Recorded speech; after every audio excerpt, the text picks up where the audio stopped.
Welcome to Mum Abroad's YouTube channel, where I'm joined today by Pia Ault, an ICF certified coactive coach and a certified equine assisted coach. After working more than 25 years in multinational corporations across the USA, Europe, the Middle East, and Africa, Pia left a corporate career to follow her passion of helping others get more out of life. Pia has 2 sons with attention deficit disorder, and her husband has adult ADD. The result of her personal experience is that Pia is helping families impacted by their child's ADD and ADHD and other disorders that affect family dynamics and family harmony. Pia's equine coaching partner includes Lola, a 15-year-old Arabian mare. Hi, Pia. Hi, how are you, Jane? I'm very well. Thank you for joining me today. Pia, I'm sure that everyone wants to hear about your horse, and I certainly do. And we'll talk about Lola in a minute. But first of all, can you tell us why you gave up your successful corporate career? I knew for a while towards the end of my corporate stint that I wanted to help others, whether it was younger women in leadership, mentoring other peers. There was just that sense of, I think I can do more based on what I know and what I've experienced in the workplace. So there was a couple of restructurings going on in the company I was working for at the time. And I took that as an opportunity to kind of go out on my own. I thought this is maybe a sign that I'm done with corporate and that I have different things to offer. So yeah, I sort of took the leap and went in on my own. So what would you say is your coaching philosophy? For me, it's really important to listen to people rather than perhaps in therapy where you do a lot of talking. There's really much more going on that's not being said. So for me, my philosophy is to actively listen, not judge, and to dig deeper in what's not being said, to sort of unearth what might be going on. How much would you say has your experience as a mother of 2 sons with attention deficit disorder mapped out your coaching journey? Well, early on, that was one of the things that drove me forward to help families, because initially in my career as a coach, I started to help leaders. I had a mentor tell me once, you attract who you are. So having come from corporate, those were the clients I attracted. And while I love working with leaders and business people, to mentor them in their career, it was really my personal life that impacted everything that I did in daily life and, what I was living. So having my children and living with my husband for, 30 some years with the disorders, that really kind of showed me that there must be other families struggling with this. And so that became the driver for me early on. And I've learned a lot from my sons, both what to say and what to do and what not to do, how not to make assumptions about the disorder, which in fact, disorder is such a bad word, I think. It's really just, it's a special gift. It's a special wiring of the brain. And, people that are affected by ADD or ADHD are very intelligent, creative people. And so that's what I've learned from my family. Pia, what do you think are the biggest challenges for families who have a child with such a disorder? Well, beyond the initial diagnosis, which can come as quite a shock, many families or parents aren't aware of what's going on with their children at the time they then get diagnosed. And it'll typically come around the time of when they're school age, so in the kindergarten or first grade, it'll start to show up.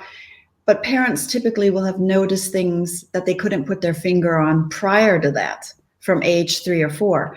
So if we sort of skip past the shock of the diagnosis, the next struggle that, in my experience, we have as a family and many other families struggle with, is the access to resources, the access to help. Not a lot of people know where to go. They don't know how to reach out. There might be shame and stigma attached to it, fear of letting others know what's going on. You don't want to be different, you want to belong. So resources and access to resources and help and support is really, really going to be important for the family and the parents. So Pia, when a family has received a diagnosis, what's the best way for them to start researching about this and finding good resources? Online is always a good start. If they do already have a good pediatrician or a doctor, they could ask him or her. But there are a lot of organizations online. You will find links to books, organizations, counselors, groups, support groups. Yeah, that's, of course, that wasn't there when I was doing it, but now I refer a lot to online resources. Your coaching partner is a horse, as I've already mentioned. What does Lola bring to sessions that a human can't?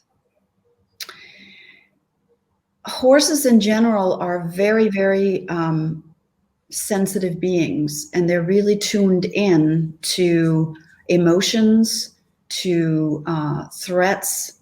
They have a good sense of their environment. And so they have instincts that help them tune into whether there's a fear or, a threat, all based on their survival instincts. And in parallel with that, they are herd animals. So they have that social aspects they bring to the session. They are non-judgmental. They don't have any biases. They don't see a person with a disorder or a disability, or, they don't see men or women or old or young. They just see another sentient being standing with them.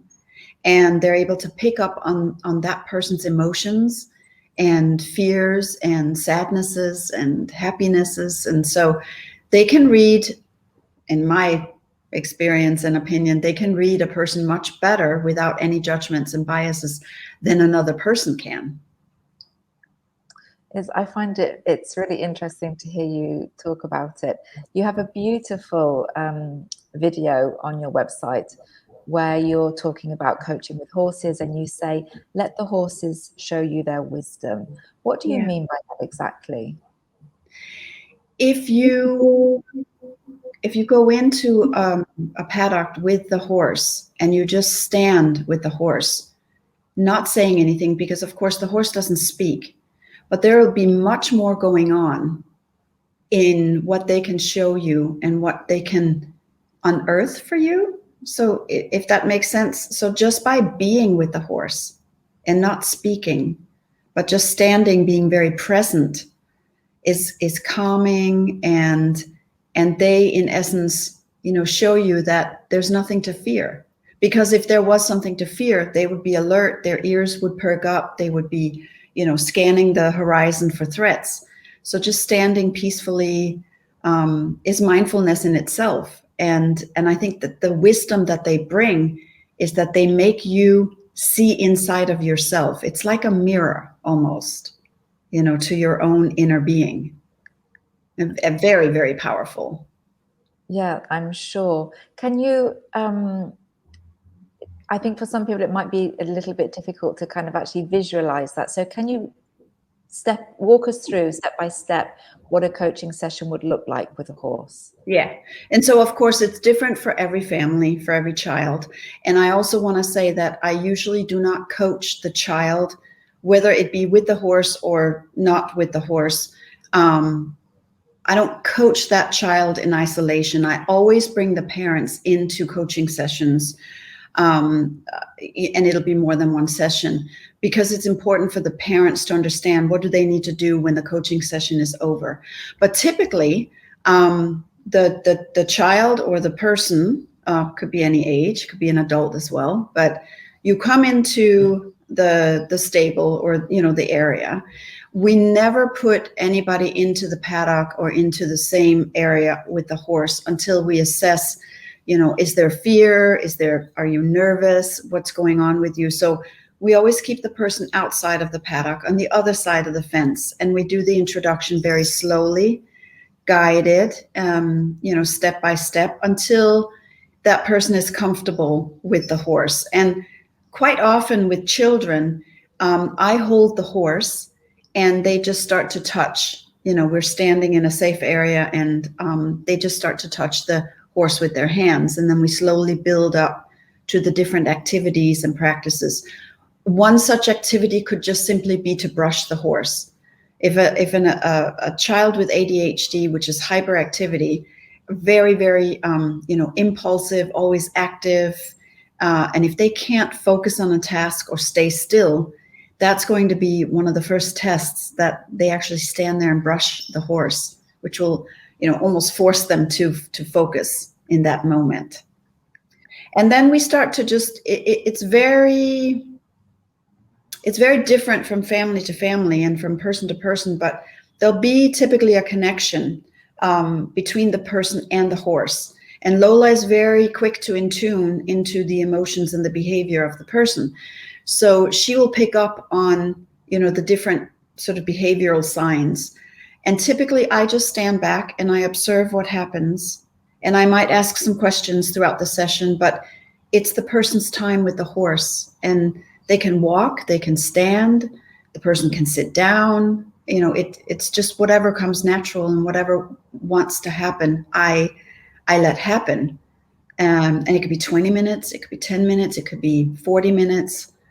But it's a very sort of sacred space where they get one-on-one with the horse, and they start to gain some insights and do some practices with the horse. Sounds it's like all on the ground, by the way. There's no riding involved here. Yeah, it's just on the ground. Like a really beautiful experience. Yeah, like I said before, it can be very powerful. Depending on how the person shows up, the horse will react and read the person and mirror accordingly. So yeah, it's fantastic to watch that happening. Pia, what advice would you give to someone who wants to work with you with your horse, but perhaps they're afraid of horses? So there's a lot of horse wisdom that can be given in a virtual, online coaching, because I coach online as well. They don't need to come to the stable. I pull in my work, I pull a lot of wisdom and horse behavior that can be matched up with the person's behavior in a coaching session. They don't necessarily have to be physically with the horse at the stable. Pia, what do you love about your work? Wow, so many things, but I think mostly what I always take away from the sessions is just that ability to give parents and families hope, I think is maybe the best word, that they are not in this alone. There are many, many others, globally that are facing the same challenges. And for me to be able to help a family and parents and the child over these challenges, over these hurdles, and for them to, walk away with a sense of relief and hope is so much satisfaction for me. Just seeing them get these aha moments going, wow, I never knew this about myself, or this was such a fantastic experience. That I just love. So Pia, thank you so much for joining me today. I've really, really enjoyed hearing about your work, and also obviously about Lola. You're based in the Costa del Sol. So if anybody does want to work with you with the horse, they need to be in that area. But like you said, you also do work online. And I'm going to put at the bottom of the screen now your website address, if anybody wants to find out more about you and your services, and there they will also find your contact details. Yes. So that just remains for me to say thank you very much for joining me today. Oh, thank you. It's been my pleasure. I really enjoyed it.